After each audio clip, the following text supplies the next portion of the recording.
ఈ ఎన్నికల్లో మీరు జగన్కు ఓటు వేస్తే పథకాలన్నీ కూడా కొనసాగింపు, ఇంటింటి అభివృద్ధి.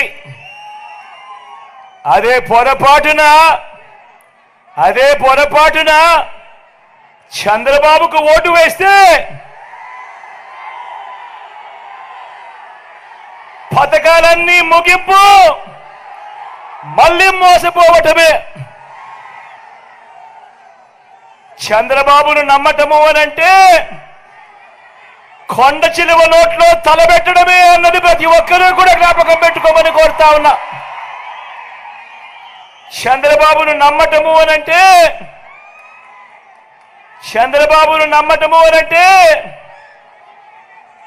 చంద్రముఖిని నిద్ర లేపడమే అన్నది ప్రతి ఒక్కరూ కూడా జ్ఞాపకం పెట్టుకోమని కోరుతా ఉన్నా.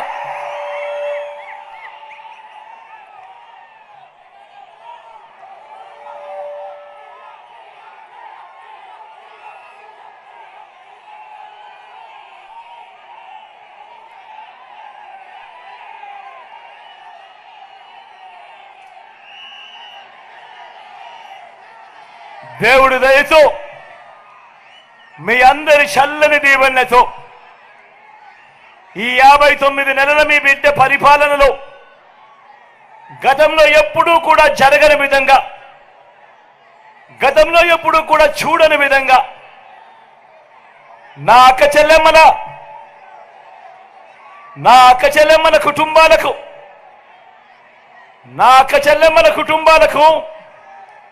వివిధ పథకాల ద్వారా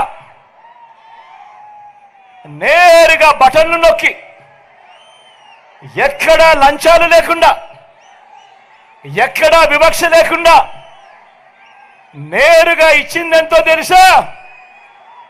ఏకంగా 2,70,000 కోట్ల రూపాయలు.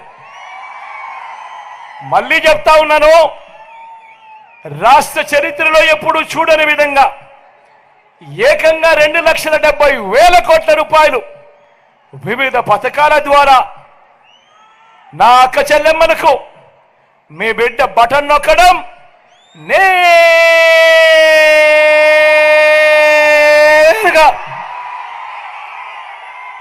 నా అక్క చెల్లెమ్మల కుటుంబాలకే ఎలాంటి వివక్ష లేకుండా, ఎలాంటి లంచాలు లేకుండా అందించడం. నేను అడుగుతా ఉన్నా, గతంలో ఎప్పుడైనా కూడా అడుగుతా ఉన్నా, ఏం తమ్ముడు మిమ్మల్ని అడుగుతా ఉన్నా, అన్న మిమ్మల్ని అడుగుతా ఉన్నా, అక్క మిమ్మల్ని కూడా అడుగుతా ఉన్నా, గతంలో ఎప్పుడైనా ఇలా బటన్లు నొక్కడం, నా అక్క చెల్లెమ్మల కుటుంబాల ఖాతాల్లోకి నేరుగా పంపించడం గతంలో ఎప్పుడైనా జరిగిందా అని అడుగుతా ఉన్నాను మీ బిడ్డ.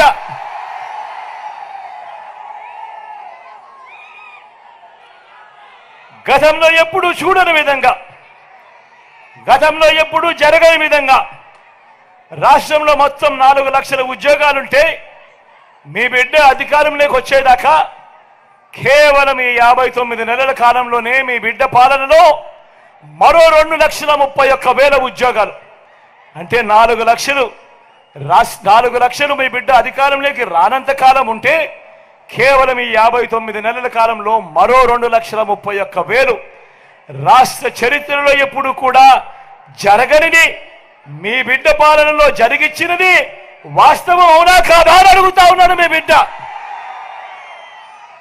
ఈ మాదిరిగా గతంలో ఎప్పుడైనా జరిగిందా అన్నది ఆలోచన చేయమని కోరుతా ఉన్నాడు మీ బిడ్డ. మేనిఫెస్టోలో చెప్పినవి ఏకంగా 99% అమలు చేసి ప్రతి ఇంటికి ఆ మేనిఫెస్టో పంపించి, అక్క చెల్లెమ్మ ఇదిగో మా మేనిఫెస్టో, ఇందులో చెప్పినవన్నీ కూడా మీ బిడ్డ పాలనలో జరిగాయా లేదా అన్నది మీరే టిక్కు పెట్టండి అక్క, మీరే టిక్కు పెట్టండి చెల్లెమ్మ అని చెప్పి మొట్టమొదటిసారిగా ఒక మేనిఫెస్టోకు అర్థం చెబుతూ ఆ మేనిఫెస్టోలో 99% హామీలను నెరవేర్చి ప్రతి అక్క ప్రతి చెల్లెమ్మ ఇంటికి అది పంపించి వారితో టిక్కు పెట్టించి వారి చిక్కటి చిరునవ్వుల మధ్య వాళ్ళ ఆశీస్సులు తీసుకుంటా ఉన్న ప్రభుత్వం గతంలో ఎప్పుడైనా జరిగిందా అని అడుగుతా ఉన్నాడు మీ బిడ్డ.